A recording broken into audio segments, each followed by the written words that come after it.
హోంమంత్రి అనితా మేడం గారు చాలా మాటలు మాట్లాడుతుంది జగన్మోహన్ రెడ్డి గారిని ఉద్దేశించి. ఒకసారి మేడం గారు గుర్తుపెట్టుకోవాల్సింది మెయిన్ పాయింట్ ఏమంటే ఆమె హోంమంత్రిగా ఉండడానికి గల కారణం జగన్మోహన్ రెడ్డి గారే. ఆ పాయింట్ మైండ్లో పెట్టుకుంటే చాలా బాగుంటుంది మేడం గారు.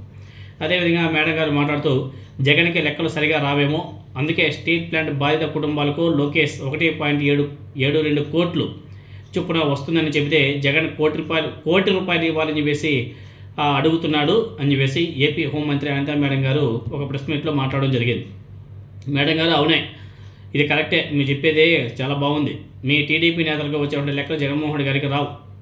అందుకనే జగన్మోహన్ రెడ్డి గారు తాను ఇచ్చినటువంటి హామీలలో 99% నెరవేర్చి 2 ఏళ్ల పాటు కరోనా వంటి విపత్తు ఉన్నా సరే మెడికల్ కాలేజీలను, పోర్టులు, ఫిషింగ్ హార్బర్లను, గ్రామ సచివాలయాలను, రైతు భరోసా కేంద్రాలు నిర్మించి పేదలకు 31 లక్షల ఇళ్ల పట్టాలు ఇచ్చి క్రమం తప్పకుండా సంక్షేమ పథకాలను అమలు చేసే 5 ఏళ్లలో కేవలం 3.31 లక్షల కోట్లు అప్పులను మాత్రమే చేశాడు.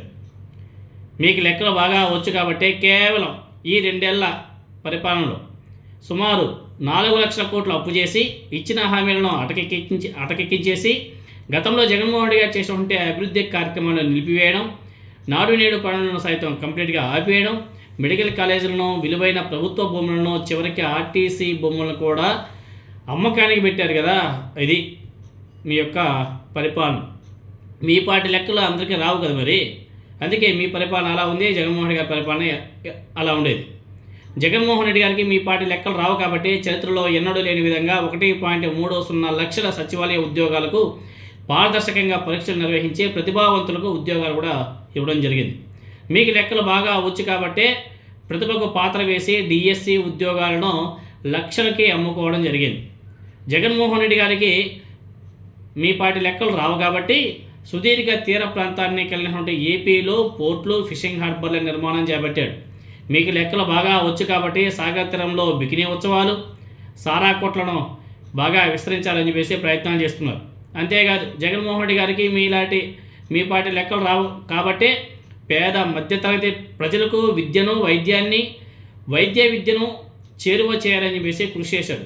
మీకు లెక్కలు బాగా వచ్చు కాబట్టి వీటిని కార్పొరేట్ పరం చేస్తూ ప్రజలకు చౌకగా మద్యాన్ని విచ్చలవిడిగా అందిస్తున్నారు. ఇంకా మీరు చెప్పినట్టు విశాఖ స్టీల్ ప్లాంట్ బాధితుల విషయానికే వస్తే జగన్మోహన్ రెడ్డి గారు ఏమన్నాడో ఒకసారి గమనిస్తే, బాగా పూర్తిగా చూస్తే, ఇదే విశాఖ ఉక్కు పరిశ్రమలో 14 నెలల కిందట, అంటే ఈ కూటమి ప్రభుత్వం అధికారంలో ఉన్నప్పుడు పెంటయ్య అనే వ్యక్తి ప్రమాదవశాత్తు మరణించడం జరిగింది. ఇతను రెగ్యులర్ ఉద్యోగస్తుడు, పర్మనెంట్ ఎంప్లాయీ. ఈయన చనిపోయిన వెంటనే నెలలోనే పిల్లలకు ఉద్యోగం పరిహారం ఇస్తామని చెప్పేసి కూటమి ప్రభుత్వం చెప్పింది. బాధితులు అప్పటి నుండి ఉద్యోగం పరిహారం కూటమి ప్రభుత్వాన్ని అడిగితే ఫైల్ పోయింది, ఎక్కడికో పోయింది, ఏడపోయిందో తెలియదని చెప్పేసి కబుర్లు చెబుతూ మాట్లాడుతున్నారు. ఇది ధర్మమేనా?